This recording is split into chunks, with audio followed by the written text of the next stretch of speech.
The moment I stepped into the family gathering, silence fell over the room. Conversation stopped mid-sentence, and all eyes turned to me. My husband's mother leaned in and whispered, "She won't last another year." Mark, my husband, let out a low chuckle. "Let's hope." I swallowed hard, forcing a smile as I reached into my bag and pulled out an envelope. The moment he opened it, his hands began to tremble. "This story is still fresh and ongoing, so please do not repost it. It might be long, but I promise it's worth it. Let's start from the beginning." I met Mark, not his real name, 8 years ago at a small coffee shop in Capitol Hill, Seattle. I was working at an art gallery nearby, and he came in every day, always wearing an ironic graphic tee, always ordering the same thing: black coffee with a splash of oat milk, no sugar. He was smart, charming, and had a great sense of humor, sarcastic but never cruel. After a month of casual greetings, he asked me out. Within 6 months we were living together in my tiny one-bedroom apartment. Things moved fast. He worked in tech as a software engineer, earning good money. I had my gallery job, which didn't pay much but made me happy.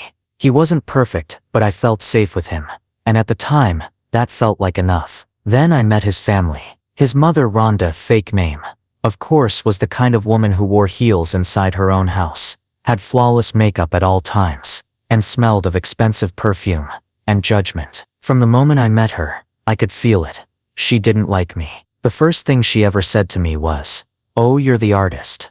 How adorable." From there it only got worse. Every time we visited them in Bellevue, I was bombarded with backhanded compliments and questions that weren't really questions at all. "You're still doing that little gallery thing. Do you think you'll ever go back to school? You don't want kids, right? I mean, you'd want to be financially stable first." And Mark? He'd just laugh. "Oh, that's just Rhonda. She means well. Or you're too sensitive." I should have known then, but I was already in love and thought I could win them over. Spoiler, I couldn't. When Mark proposed, I was happy but also nervous. I wanted a small ceremony, a garden wedding, just our closest friends and family, intimate, simple. Rhonda wanted a grand wedding. She called it an elegant statement of commitment. What she really meant was that she wanted to show off. Bellevue Country Club, a string quartet, ice sculptures, 300 guests. I gave in. Mark begged me to keep the peace. I told myself it didn't matter. What mattered was him. I was wrong. The first year was okay. Not amazing, not terrible. We had our routines. Date nights turned into Netflix nights. Intimacy faded. He got more absorbed in work. I poured myself into art. Year 2 was when the gaslighting began. Rhonda would call Mark 3 times a day. She'd ask about our finances, about me, about how things were going, in a tone that suggested they shouldn't be going well at all. Sometimes, she'd visit unannounced. She had a key to our condo, because Mark wanted her to feel welcome. She criticized everything, from my cooking to how I arranged the furniture. Once she rearranged our pantry and told me, "This is a more efficient way. You're welcome." Mark always sided with her. Year 3, I saw something I can never forget. We were watching a movie. He went to the bathroom, and his phone lit up on the coffee table. I wasn't snooping. I just saw the screen. A group chat. The title, Real Family. It was between Mark, Rhonda, and his sister Nicole. One of the messages read, "I give it 2 more years before she's gone. Nicole, she'll be out by next year. Rhonda, let's hope." Mark. I felt like the air had been sucked out of the room. My hands were shaking as I took screenshots and emailed them to myself. When he came back, I acted like nothing had happened, but inside, everything had changed. That night, I didn't cry. I didn't scream. I stared at the ceiling until morning. Then I made a plan. I started therapy, quietly, no fanfare. I needed clarity, strength. I needed to understand why I was still in this toxic marriage, tied to a man who laughed about my absence, as if I were a broken appliance. I started documenting everything. His drinking, his mood swings, how he stopped sleeping next to me, the bank accounts he started hiding, the extra credit card. And then I got curious. He always acted like he was supporting us, like I was some financial burden. But the math never added up. He made over $180,000 a year. Where was it going? So I hired someone. A friend of mine used to date a forensic accountant. I reached out. She gave me a name. He agreed to take a look, quietly. And what he found changed everything. Was laid bare. Mark wasn't just being secretive. He was stealing from his own company. 3 years ago, he and 2 friends launched a software development firm. They secured a few big contracts, and the money started rolling in. But instead of splitting it fairly, Mark set up a shell company in Oregon, funneling funds through fake invoices, tens of thousands of dollars, disguised as consulting fees. It was money laundering, plain and simple. I didn't go to the police. I went to his business partners. We met at a small cafe in downtown Seattle. Neutral ground. I laid everything out. Documents, bank transfers, dummy accounts, fake vendors. Their jaws dropped. They had no idea. They had trusted him. One looked ready to punch a wall. The other seemed on the verge of tears. We made a plan. They'd start the legal process. I'd start the personal one. A few months later, Rhonda invited us to her annual summer soiree, a polished blend of wine tasting and a Martha Stewart fever dream. Lawn games, forced laughter, everyone pretending to adore each other. I accepted. I wore the black dress she once mocked for making me look like a wannabe socialite. Heels, red lipstick, the same perfume she hated because it gave her a headache. The moment I stepped inside, the room went still. Not just a glance. People stopped mid-motion, as if time itself had paused. Rhonda, holding court by the cheese board, hadn't noticed me yet. She leaned into someone and whispered, just loud enough to carry, "She'll be gone by next year." Mark chuckled. Let's hope. That was it. I walked over, calm and composed. "Hey babe," I said, reaching into my purse. "Got something for you." I handed him a white envelope. He opened it. Inside, signed divorce papers, my name, my lawyer, my terms. Also inside, a full audit report from the forensic accountant. His hands began to tremble. He looked up at me, then back at the papers. What is this?" he whispered. I tilted my head, still smiling. "You tell me."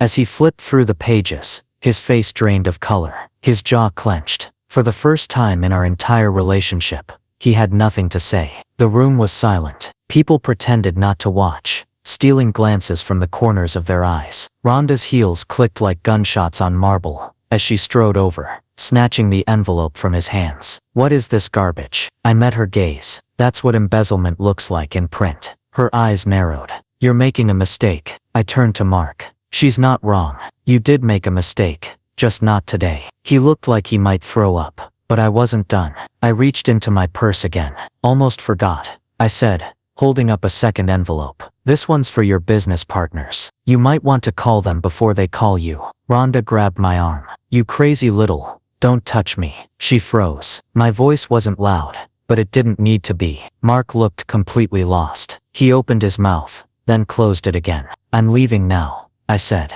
"You can keep the wine. You'll need it." And I walked out the front door. No running, no crying, not even a deep breath. Just as I reached the street, I heard it. Glass shattering, voices rising, Rhonda screaming.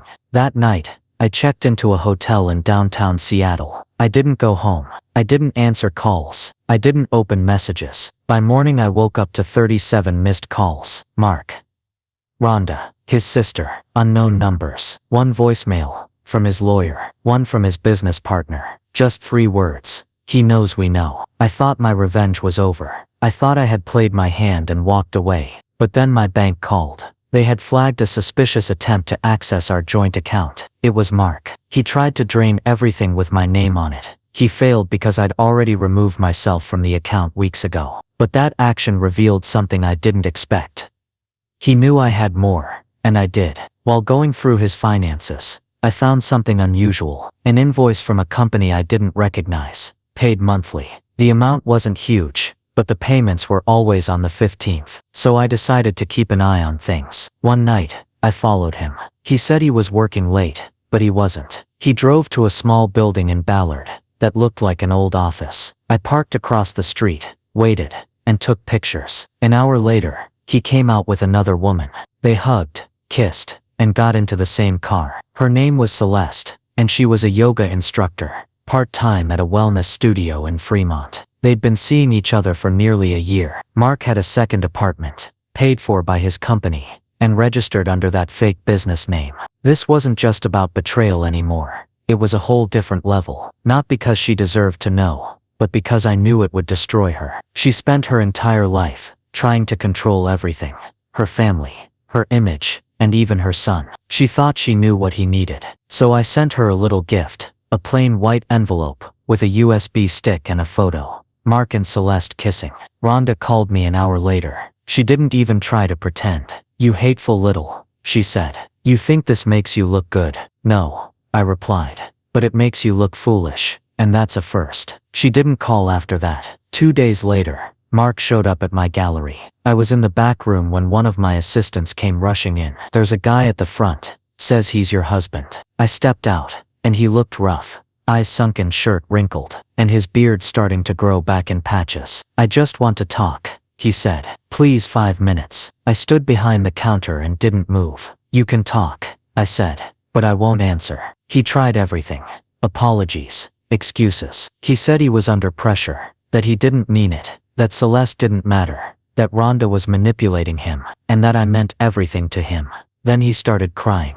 Actual tears. And for a second, a tiny second, I almost felt bad, until he said, "We can fix this. You and me. We don't have to blow it all up." I blinked. "You blew it up the second you bet against me," I said. "Now you can watch what that costs you." He left, not saying goodbye. He started texting every day, then leaving letters at my gallery, then flowers. One day he crossed the line. I came home to find him sitting on the steps of my new apartment. My heart skipped a beat. I didn't know whether to scream or run. I kept walking like I didn't see him. He stood up. "I miss you," he said. I didn't stop walking. "I'm losing everything," he continued. "They froze my accounts. They might press charges." Still walking. I didn't know what to do. That made me stop. I turned to him and said, "I do." He looked up at me. "Lawyer up," I said, "because the people you stole from know everything, and they're not forgiving like me." After that last confrontation, I thought it would slow down. It didn't. If anything, it got weirder, more twisted. The revenge wasn't over. Not even close. A week later, my friend Tina sent me a link. It was a Facebook post, public, written by Rhonda. A long rambling monologue about family betrayal, slander, and outsiders who poison bloodlines. She didn't mention me by name, but it was obvious who she meant. She called me a gold digger who ruined her son's life. She said I planted fake evidence to destroy a promising young man's career. She even claimed I was emotionally unstable and known for erratic behavior. But here's the part that caught me off guard. Some women manipulate with their bodies, some with their lies, and some with the law. That one sentence made my blood run cold. That's when I realized she was laying the groundwork. 3 days after that post, I got a letter from a lawyer. Rhonda and Mark were filing for a restraining order, claiming I was harassing them. They claimed I was threatening their safety and engaging in cyberstalking. It was absurd. They said I was following Mark, when I had only followed him once, that I had hacked into their accounts, but I had legal access as a spouse, and that I spread false information to ruin his reputation. I had proof, receipts, account logs, testimony from the company's accountant. Still, it shook me because they weren't trying to win. They were trying to muddy the waters. I called my lawyer. We met the next day, and he read the paperwork and just sighed. "They're scared," he said. "They're desperate." We prepared a counterclaim, gathered evidence, and now we just had to wait. This one was unexpected. I was closing up the gallery one evening when the door jingled. It was her, Celeste. She looked tense, hair in a messy bun, wearing yoga pants, and holding a reusable water bottle like a weapon. "Can we talk?" she asked quietly. I didn't move. "Are you sure you're in the right place?" She bit her lip. "I didn't know about you," she said. I raised an eyebrow. "You didn't know he had a wife?" She swallowed. "He told me you were separated, that you were unstable, controlling, that he was just staying with you for legal reasons." I crossed my arms. "Of course he did." She paused. "He said you forged the documents." Ah, there it was. I thought, that man would rather set himself on fire than admit he got caught. "Did you believe him?" I asked. She looked down. "Yes, until I saw the papers." I tilted my head. "What papers?" She pulled out a copy of the forensic report. My report. He gave it to her, which meant he kept it, which means he probably didn't think I had the original copy or the digital backups, or the signed affidavit from the accountant. Rookie mistake. She hesitated before leaving but then turned back to me and said, "There's something else." I waited. She looked me dead in the eye. "I'm pregnant." The room tilted. I stared at her. "No, you're not," I said. She nodded. 10 weeks. My knees went weak. Was this planned? She shook her head. "He doesn't know yet. And then she said something that made my stomach drop. I don't think I'm keeping it, but if he finds out he'll use it against both of us. That night I couldn't sleep, tossing and turning, thinking about that woman, that child, that man. Then I got a call from a blocked number. It was the same forensic guy I had hired months ago. I found something new, he said. Apparently, while digging into Mark's shell accounts, he came across a second alias Mark used back in college, attached to a P.O. box in Oregon, tied to an old lawsuit that never went to trial. A sexual harassment claim filed by a woman named Erica. It was quietly settled. No criminal charges, but a settlement of $42,000 was paid by a private donor, the same year Mark's father died. That donor was Rhonda. 2 days later I got an email from Mark's old business partner with the subject line, "We need to talk privately." He asked if I would meet him alone. I agreed. We met at a neutral spot, a diner. He looked tired, like a man carrying too many secrets. He laid it all out. It turns out, Mark wasn't just stealing money.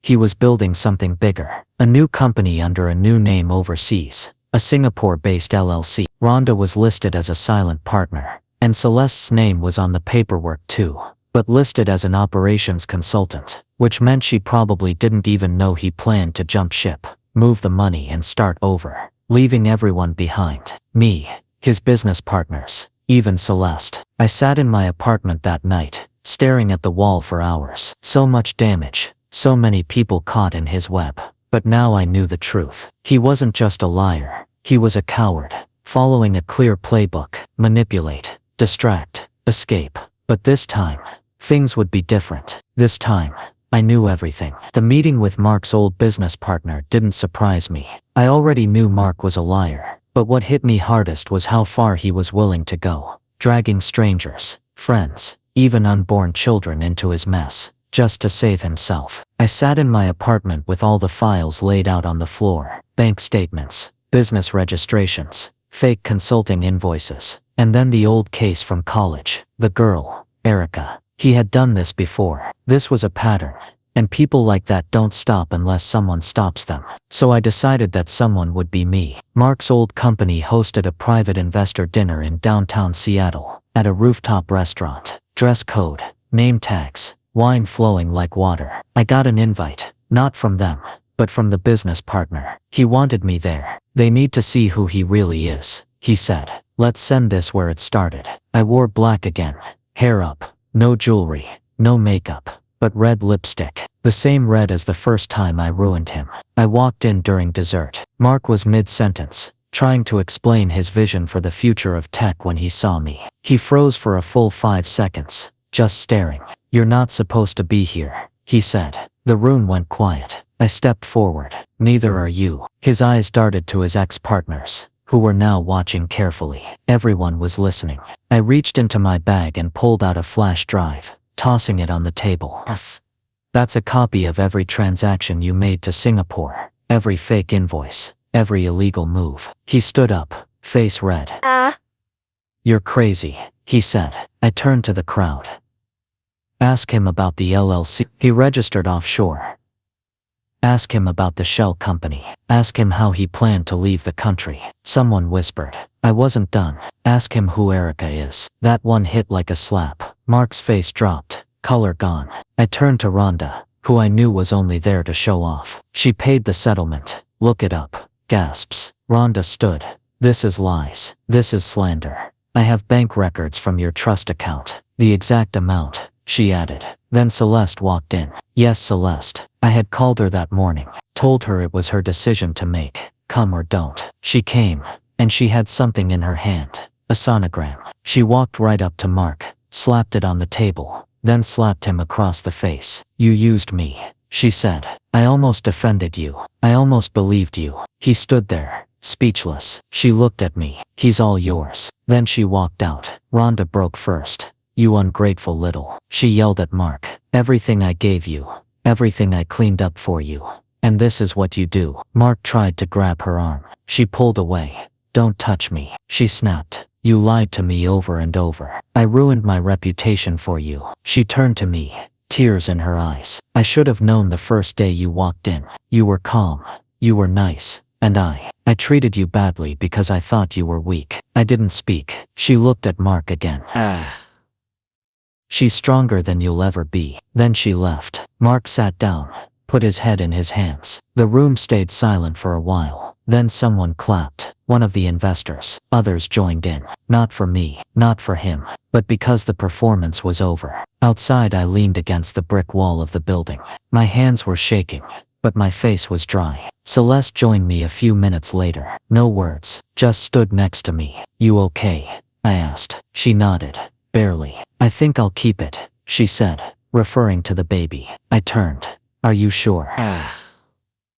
She didn't answer right away. Then not because of him. Because it's mine too.